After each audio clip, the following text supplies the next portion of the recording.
No shirt, no money, no service. Get out. The barista yelled as the man picked up his duffel bag and limped toward the door. People stared. Some laughed. No one helped. But at 8 a.m. the next morning, 5 military trucks sealed the block, and the man who was kicked out stepped out in full uniform. Ever seen someone humiliated just because of how they looked?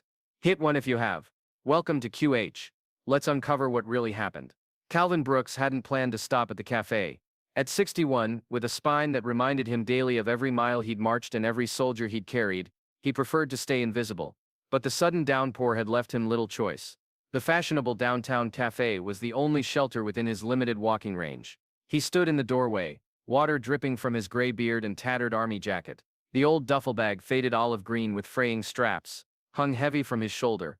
He hesitated, feeling immediately out of place among the sleek wooden tables and patrons tapping on laptops. The smell of expensive coffee and freshly baked pastries filled the warm air, a stark contrast to the cold rain seeping through his worn boots. Calvin took a deep breath and stepped inside, carefully choosing a small corner table away from most customers. A young barista with styled hair approached, eyeing Calvin's soaked appearance with poorly disguised disdain. "Can I help you?" His tone suggested the opposite of assistance. "Just a water, please," Calvin said quietly, "until the rain passes." The barista's eyebrows raised. "Minimum purchase required for seating." "This isn't a shelter," Calvin nodded, reaching into his pocket with arthritic fingers. "I can manage a small coffee then." He placed 3 crumpled dollar bills on the table, nearly half his remaining cash. The barista made no move to take the money. "That won't cover our specialty coffee." His voice had risen, deliberately loud enough for nearby tables to hear. "No purchase, no seat. This ain't a shelter." The cafe had grown quiet, conversations pausing as heads turned toward the confrontation. Calvin felt the weight of their stares, the same stares he'd felt ever since returning home with injuries that weren't visible, but never stopped hurting. "I understand," Calvin said, slowly rising. "I'll just wait outside under the awning." As he reached for his duffel, a well-dressed man at the next table wrinkled his nose and announced loudly, "He stinks. Can't you smell that?"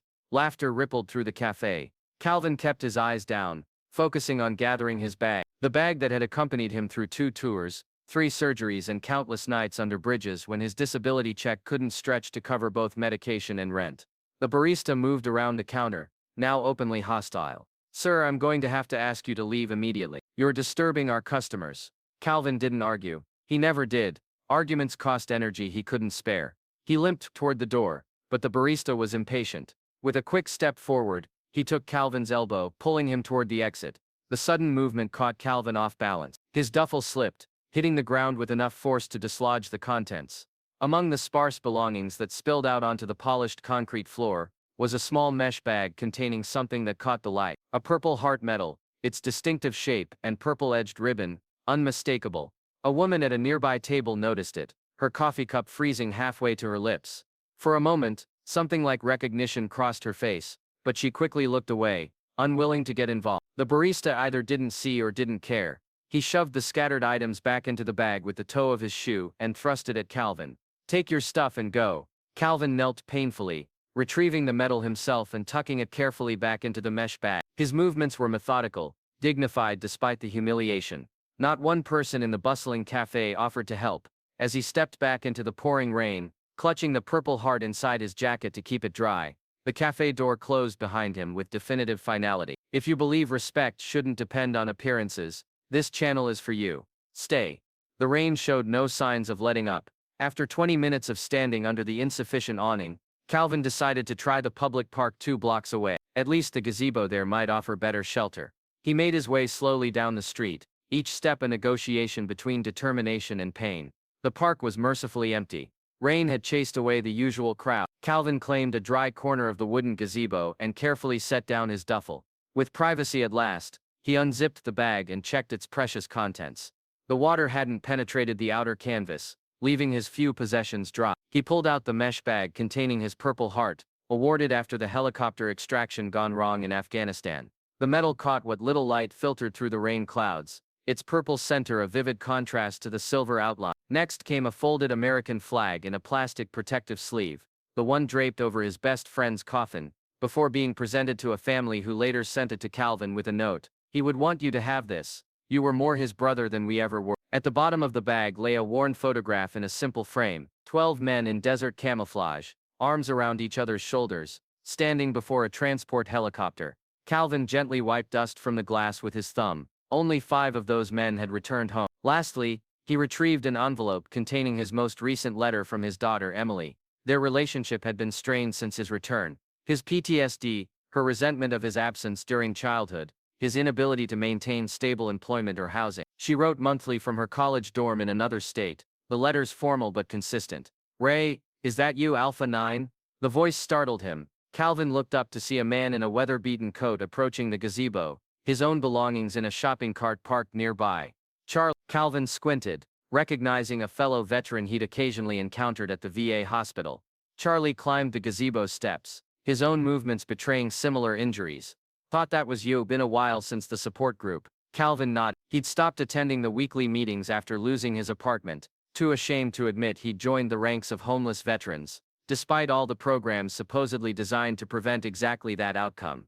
"You still with your daughter?" Charlie asked, settling onto the bench with a groan that spoke of familiar pains. "No," Calvin admitted. "She's at college now, doing well. She know about..." Charlie gestured vaguely at the duffel bag and Calvin's obvious situation. "Number. And she won't." Calvin's tone left no room for argument. "She's finally getting ahead, building her own life. I won't be her burden." Charlie nodded in understanding. Many of them made similar choices, protecting those they loved from the reality of what had become of them after service. On his phone, an ancient flip model kept only for emergencies. A notification lit up the tiny screen, something about a viral video. Calvin rarely checked social media, but boredom and the need to distract himself from the throbbing in his back won out. He opened the link to find himself staring at his own humiliation. Someone in the cafe had recorded his ejection, adding mocking commentary. The caption read, "Homeless veteran drama. Watch this freeloader get served." It already had thousands of views and hateful comments, questioning whether he was even a real veteran. Across town, in a comfortable suburban home, a man named Ethan Granger scrolled through his phone during a boring conference call. The video algorithm suggested homeless veteran drama, and he clicked out of idle curiosity. The blood drained from his face as he recognized the man being escorted from the cafe. "Sergeant Brooks," he whispered, abruptly standing up and walking out of the meeting, leaving confused colleagues staring after him. Ethan Granger had never forgotten the sergeant who had carried him 2 miles through mountain terrain after an IED took out their transport and shattered David's leg. The same sergeant who had then gone back for 3 more wounded men despite his own injuries. The sergeant whose spine had been permanently damaged in the process, a fact the military doctors had tried to downplay when processing his discharge. David's hands shook as he dialed a number he hadn't called in years. "Jordan, it's David. Have you seen what they did to Sergeant Brooks?" By nightfall, the video had been shared in private veterans groups across the country, eliciting a very different reaction than the public mockery. Phones lit up, messages exchanged, plans formed, and Calvin, unaware of the gathering storm, spent the night on a park bench, his duffel serving as both pillow and security system, the Purple Heart tucked against his chest like a talisman. He never begged, he never yelled, he just left, with a medal in his pocket and rain in his shoes. If you've ever seen someone disrespected for looking different, type dignity. Dawn broke over the city with unexpected clarity after the previous day's downpour. Calvin woke with the sun, as he had every day since basic training decades ago. His body protested every movement, the damp weather having settled into his joints overnight. He used the park's public restroom to wash his face and brush his teeth, maintaining what dignity he could with limited resources. Years of military discipline showed in how he folded his few possessions and methodically repacked his duffel. In the cafe across from the park, the morning shift was beginning. The same barista from yesterday was setting up outdoor tables, whistling as he arranged chairs with no memory of the old man he'd humiliated. The first customers trickled in, ordering elaborate coffee drinks and scrolling through phones while waiting. No one noticed the first military truck until it turned onto the street and stopped directly in front of the cafe, its diesel engine rumbling loudly enough to vibrate the store's window. A second truck appeared from the opposite direction, then a third. Within minutes, 5 Army transport vehicles had effectively sealed off the entire block.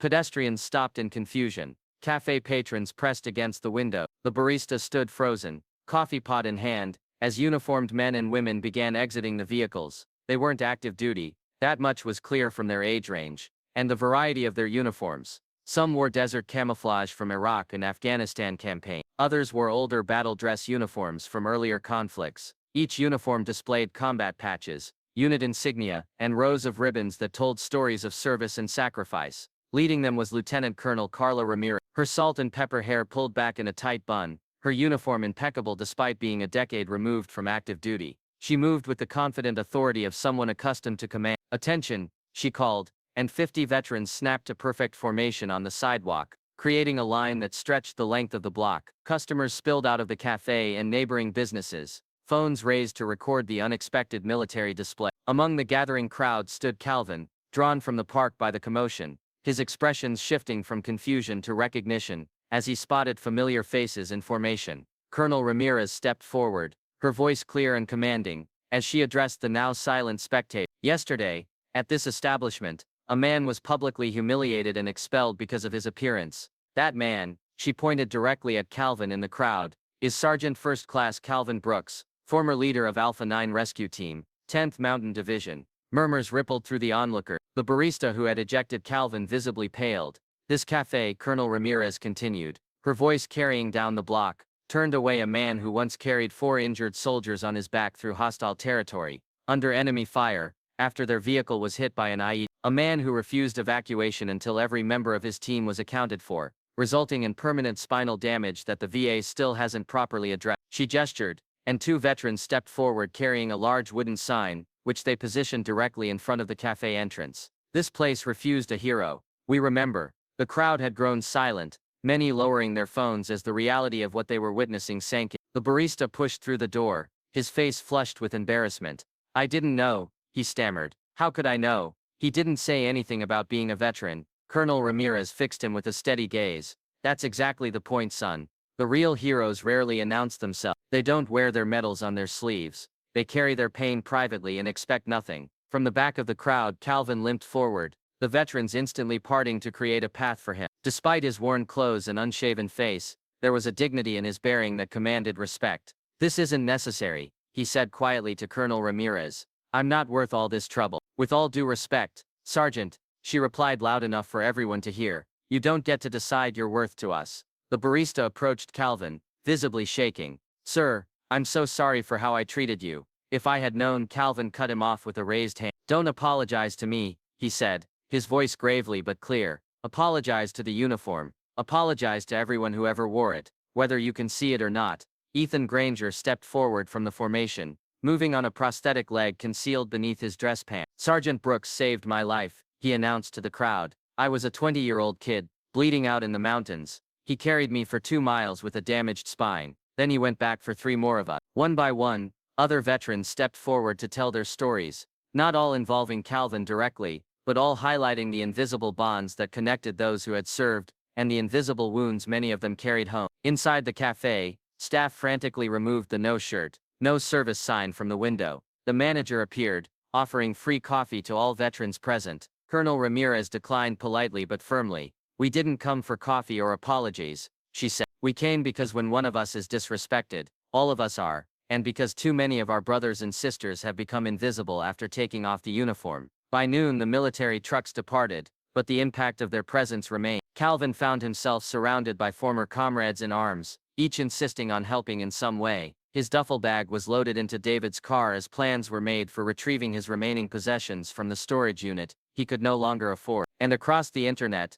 the narrative was already shifting. The mocking video had been overwhelmed by footage of the veterans' response, carrying hashtags like #respect the uniform, and #invisible heroes. Not everyone saw the medal, but they saw the man. If you believe that's enough, let YouTube bring you back here again. 1 week later, the cafe had undergone a transformation, both physical and philosophical. A new sign hung prominently in the window: "Respect all, ask before you judge." Staff underwent sensitivity training, and a permanent discount program was established for veterans and first responders. Calvin himself never returned there. Despite multiple invitations and personal apologies from the owner, he preferred the quiet dignity of moving forward rather than revisiting humiliation. The apartment David and the others had arranged for him was modest but clean, a 1-bedroom unit in a mixed-income building, with an elevator that spared his damaged spine the ordeal of stairs. For the first time in 18 months, Calvin slept in a real bed with a door he could close and a refrigerator containing food he hadn't salvaged.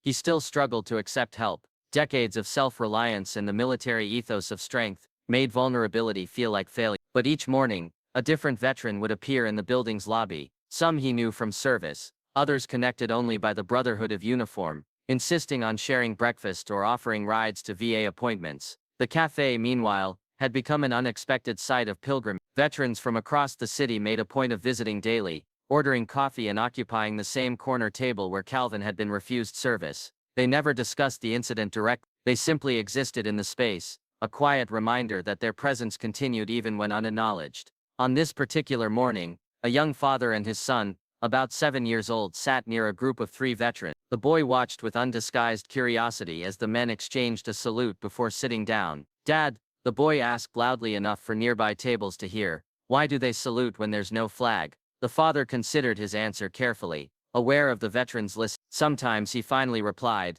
"A man is the flag." The veterans nodded approval, and one offered the boy a small smile, perhaps the first time he'd smiled in public since returning from his final tour. Across town, Calvin sat in the small park near his new apartment, methodically sorting through mail forwarded from various temporary addresses. Among the official VA correspondence and bills was a handwritten envelope bearing his daughter's familiar script. He opened it carefully, unfolding 2 pages covered in Emily's neat handwriting. "Dear Dad, I saw what happened online, the video from the cafe, and then the veterans showing up. I recognized you immediately. Why didn't you tell me things had gotten so bad, all these months of letters, and you never said you were homeless? You wrote about moving around and exploring different neighborhoods, and I believed you were okay. I've withdrawn from classes for the semester. Don't be angry. I can re-enroll later. I'm coming home next week. You're not alone, Dad. You never were. All those years, I was angry that you weren't there for my childhood. I understand better now what you were carrying, what you're still carrying. Let me help share the weight.